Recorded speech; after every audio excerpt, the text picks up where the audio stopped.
Hi guys, welcome back to the channel. Last video में हमने discuss किया था क्लासेस और ऑब्जेक्ट कैसे रिलेटेड हैं और क्या डिफरेंस होते हैं उन दोनों के बीच में। आज के वीडियो में हम डिस्कस कर रहे होंगे डेटा टाइप्स। वीडियो को स्टार्ट करें। If you like the content please like and subscribe. तो आज के वीडियो का जो टॉपिक है वो डेटा टाइप्स है। हम डेटा टाइप को अंडरस्टैंड करें। ये जो आपको लिस्ट सामने दिखाई दे रही है, कुछ डेटा टाइप्स है जो जावा सपोर्ट करता है। इन डेटा टाइप्स को अपन समझें उससे पहले अपन समझने की ज़रूरत है वेरिएबल्स क्या होते हैं। प्रोग्राम में हम कोई भी इंफॉर्मेशन अपने पास स्टोर करते हैं। हमारे प्रोग्राम का पर्पस क्या होता है? कहीं से कोई इंफॉर्मेशन लेके आना, उस इंफॉर्मेशन पे कुछ प्रोसेस करना और उस इंफॉर्मेशन को लास्ट में रिटर्न कर देना जिसने वो प्रोग्राम कॉल किया है, राइट? तो जो ये लोकेशंस हम यूज़ करते हैं उस इंफॉर्मेशन को स्टोर करने के लिए, उन लोकेशंस को बोलते हैं वेरिएबल्स या फिर कंटेनर्स। जैसे मुझे पता है कि मेरे पास में एक सर्कुलर या फिर रेक्टेंगुलर टाइप की इन्फॉर्मेशन आने वाली है, तो मैं रेक्टेंगुलर टाइप का कंटेनर अपने पास तैयार रखूँगा उसमें इन्फॉर्मेशन डालने के लिए।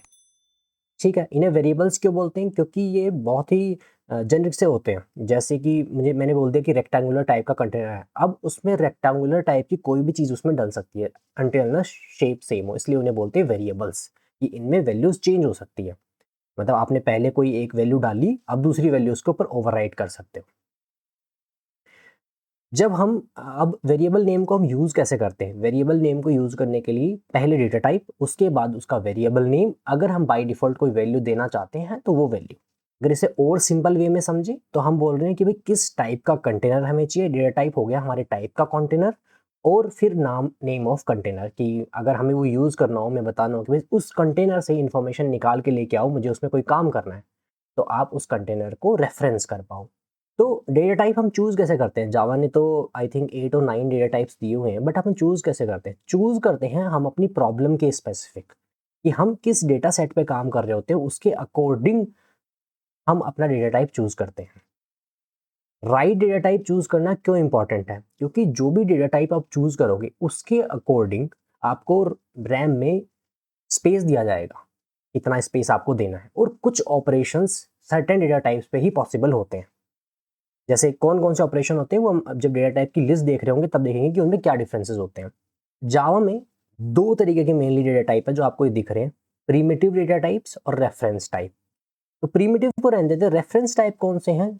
जो जिनका डेटा टाइप कोई एक क्लास होती है।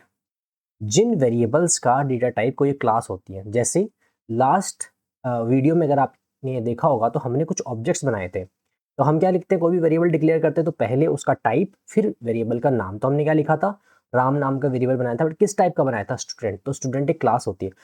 इन वेरिएबल्स को डिफाइन करने के लिए कि भाई रेफरेंस वेरिएबल है, आपको ये देखना जरूरी है कि उसका डेटा टाइप का कैरेक्टर क्या है। फर्स्ट, नॉर्मली क्लासेस के नाम कैपिटल से स्टार्ट होते हैं। मतलब ये वैसे कोई रूल नहीं है कि आप ऐसे नहीं करोगे तो कुछ गलत हो जाएगा, बट ये बेस्ट प्रैक्टिसेस है, ताकि अगर कोई प्रोग्राम आपका देख रहा हो तो उसे पता है कि कौन सी क्लासेस हैं आपकी यहाँ पे और कौन से वेरिएबल्स हैं। और अगर आप सब में ऊपर नीचे कर दोगे कोई कैरेक्टर की तरह तो थोड़ा सा देखने में मुश्किल होती है। इसलिए कुछ जनरल रूल्स फॉलो किए जाते हैं। जैसे हम डिस्कस कर रहे थे, जावा में 2 तरीके के डेटा टाइप होते हैं, प्रिमिटिव और क्लास टाइप। क्लास टाइप के अलावा जो रेफरेंस टाइप हमने अभी डिस्कस किए, जिनका की डेटा टाइप एक क्लास होती है, कैपिटल से स्टार्ट होने वाले, उनके अलावा बाकी सब प्रिमिटिव है। प्रिमिटिव को भी 4 पार्ट में डिवाइड कर रखा है। पहला टाइप होता है इंटीजर टाइप, जैसे होल होता है ना, इंटीजर होल 1, 2, 3, 4 ऐसे, not in parts but whole.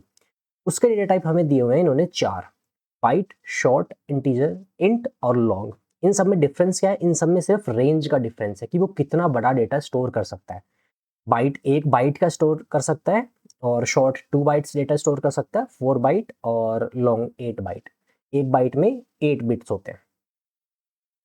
तो अब देखो कैसे राइट डेटा टाइप चूज करना इंपॉर्टेंट है। मान लो आपको किसी की एज स्टोर करनी है, तो अगर आपके पास सैंपल डेटा स्पेस है कि भाई मैक्सिमम एज मेरी 100 तक ही जाती है लोग, तो आप एक simple byte data type use कर सकते हो और मेमोरी बचा सकते हो, राइट? क्योंकि आप कर तो लॉन्ग में भी सकते हो, बट आप फालतू में सिर्फ 1 बाइट की जगह हर 1 बाइट पे आप 7 बाइट वेस्ट कर रहे हो, क्योंकि लॉन्ग 8 बाइट स्पेस लेता है। इन डेटा टाइप को चूज करते टाइम एक ओवरफ्लो भी एक इंपॉर्टेंट चीज होती है देखने लायक। ओवरफ्लो कब होता है? जब 2 नॉर्मल वेरिएबल्स है आपके पास, 2 बाइट वेरिएबल्स है, बट उनका सम या उन पे कोई ऑपरेशन करने पे रिजल्टेंट वेरिएबल बहुत ज़्यादा हो जाता है, मतलब उनकी रेंज से बाहर निकल जाता है। रेंज कैसे डिफाइन होती है? जितने भी बाइट का ये डेटा टाइप होता है उसमें रेंज इस तरीके से आती है कि एक बिट को छोड़ दिया जाता है साइन के लिए, क्योंकि हमें इसी 8 बिट में या जितने भी बाइट्स हैं उन बाइट्स में हमें नेगेटिव नंबर भी स्टोर करने होते हैं, पॉजिटिव नंबर भी स्टोर करने होते हैं। तो फर्स्ट बिट को छोड़ दिया जाता है। जैसे कि मैं ये बात करूं कि बाइट में कहाँ से कहाँ तक का डेटा स्टोर कर सकते हैं, तो बाइट में हम डेटा स्टोर कर सकते हैं, पहली बिट को छोड़ दिया तो टू टू दी पावर 7, तो 2 to the power 7 I think 128 होता है। 128 से 127 तक, 128 तक क्यों नहीं, क्योंकि हमें एक जीरो भी स्टोर करना है, तो जितने पॉजिटिव नंबर उतने ही नेगेटिव नंबर। तो नेगेटिव नंबर कितने हो गए? -128 से -1 तक। पॉजिटिव कितने हो गए? 0 प्लस 127 तक, तो 128 नंबर्स होते हैं। इस तरीके से आप बाकी डेटा टाइप की रेंज निकाल सकते हो। अब मान लो आपके पास में दो नंबर है 127, क्योंकि मैक्स हम 127 स्टोर कर सकते हैं, और दूसरा नंबर भी बाइट 127, बट आप जब दोनों को ऐड करोगे तो आपके पास 254 हो जाएगा, जो कि बाइट में नहीं आ सकता, तो इसे बोलते हैं ओवरफ्लो। ये हर डेटा टाइप के साथ हो सकता है। तो इस तरीके से ये डेटा टाइप होते हैं। 4 डेटा टाइप ये हैं। उसके बाद आते हैं floating points data type. Floating points data type का मतलब जिनके बीच में डॉट लगता है, जिनका फ्रैक्शन वाला पार्ट अलग होता है, जैसे 1.4, 1.3, 1.5, 10.5, 10 मिलियन 0.5, इस तरीके से। इनको देने के लिए दो डेटा टाइप है, 4 बाइट और 8 बाइट, लाइक इंटरलॉन्ग, रेंज का डिफरेंस है बस। उसके बाद आता है एक नॉर्मल कैरेक्टर स्टोर करने के लिए इन्होंने डेटा टाइप दिया हुआ है कैर, जो कि 2 बाइट्स का है। बुलियन आप बहुत जगह देखोगे कि ये 1 बिट लेता है, 1 बिट लेता है, बट वो 1 बिट ऑफ इंफॉर्मेशन लेता है। उसकी साइज क्या होगी, मतलब आपकी मेमोरी में बुलियन वेरिएबल कितना ले रहा होगा, ये जेवीएम डिपेंडेंट होता है। जेवीएम हो सकता है कि एक बाइट यूज कर रहा हो किसी एक बुलियन वेरिएबल को रिप्रेजेंट करने के लिए, बट इसमें इंफॉर्मेशन सिर्फ एक बिट आती है। बिट में क्या होता है, या तो 0 या 1, मतलब इसमें या तो ट्रू या फॉल्स, इस तरह की इंफॉर्मेशन के लिए हम यूज करते हैं। दूसरा हो गया हमारा रेफरेंस टाइप। रेफरेंस टाइम हमने डिस्कस कर लिया। जिनके पहले data type as a class होती है वो सारे रेफरेंस डेटा टाइप होते हैं। अभी हम कुछ वेरिएबल्स इनिशियलाइज करके देखेंगे डिफरेंट टाइप में। ये हमारी पुराने वाली क्लास है, जो पुराने वाली क्लास हमने डिस्कस की थी स्टूडेंट में। आप देखोगे कि इसमें कौन कौन से वेरिएबल हमने इनिशियलाइज किए हुए हैं। क्लास स्टूडेंट बनाई है हमने, इसके अंदर जो वेरिएबल दो बनाए हुए हैं ये ऑब्वियसली रेफरेंस टाइप के, क्योंकि इनकी एक क्लास है। स्ट्रिंग नाम की भी एक क्लास होती है जावा के अंदर, अभी के लिए ये समझ लो, क्योंकि देखो ये कैपिटल से स्टार्ट है। उसके बाद में देखो मैंने यहाँ पे एक वेरिएबल बनाया हुआ है, बाइट एज 32। तो इस तरीके से आप वेरिएबल इनिशियलाइज करोगे। पहले डेटा टाइप, डेटा टाइप के बाद उसका वेरिएबल का नेम, वेरिएबल के नेम के बाद में ऑप्शनल उसकी वैल्यू। आप वैल्यू बाद में भी डाल सकते हो, पहले भी डाल सकते हो, ठीक है। जिस तरीके से बाइट किया उसी तरीके से अपना शॉर्ट हो जाएगा। शॉर्ट में मैंने वेरिएबल का नाम दिया, मान लो मैं लेंथ किसी चीज़ की है, हम शॉर्ट में स्टोर करवा रहे हैं, शॉर्ट लेंथ हो जाएगी। आप एक वेरिएबल को डिफाइन करने के बाद में उस वेरिएबल को दोबारा डिफाइन नहीं कर सकते। जैसे इस तरीके से होता है ना कि भाई इस नाम की यूनिक आइडेंटिटी क्रिएट हो चुकी है इस प्रोग्राम में, आप दोबारा क्रिएट नहीं कर सकते। जैसे मैं बाइट एज के साथ में दोबारा शॉर्ट एज नहीं लिख सकता। अगर मैं ऐसा लिखूंगा तो कंपाइलर मुझे कंपाइल करने नहीं देगा। जैसे मैंने जावा सी स्ट्रिंग डॉट जावा, ये बोलेगा variable as is already defined in main method. तो एक वेरिएबल एक ही बार डिक्लेयर किया जा सकता है, ओवरराइड कितने भी बार किया जा सकता है, इसीलिए उसे वेरिएबल बोलते हैं। जैसे मैं यहाँ पे एज में 32 की जगह 34 डाल सकता हूँ बाद में रिफाइन करके, कि मैंने भाई इनिशियलाइज इसको इतने से किया बट अब 36 डालना चाहता हूँ, तो ये मेरा कंपाइल हो जाएगा, ठीक है। ये तो हो गई प्रीमिटिव टाइप के वेरिएबल की बात। इसी तरीके से आप अलग अलग वेरिएबल यूज़ कर सकते हो।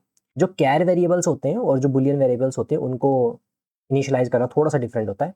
कैर में आप सिंगल कोट लगाते हो। जैसे मुझे एक कैरेक्टर स्टोर करवाना है कैर टाइप में, और फर्स्ट लेटर नाम का मेरा एक वेरिएबल है, तो मैं कैरेक्टर ऐसे स्टोर करवाऊंगा, ए कैरेक्टर स्टोर करवा लिया। बुलियन को मैं बुलियन और कंडीशन है मान लो मेरे वेरिएबल का नाम, तो इसको मैं फॉल्स या ट्रू स्टोर करूँगा। ट्रू में ट्रू स्मॉल होता है। ये कंपाइल हो गया। तो इस तरीके से आप वेरिएबल इनिशियलाइज कर सकते हो। हमने ये देखा वेरिएबल कैसे इनिशियलाइज करते हैं, कौन कौन से डेटा टाइप्स होते हैं, कौन सा डेटा टाइप कब यूज़ करते हैं। तो आज के लिए इतना ही। Thank you, thanks for watching.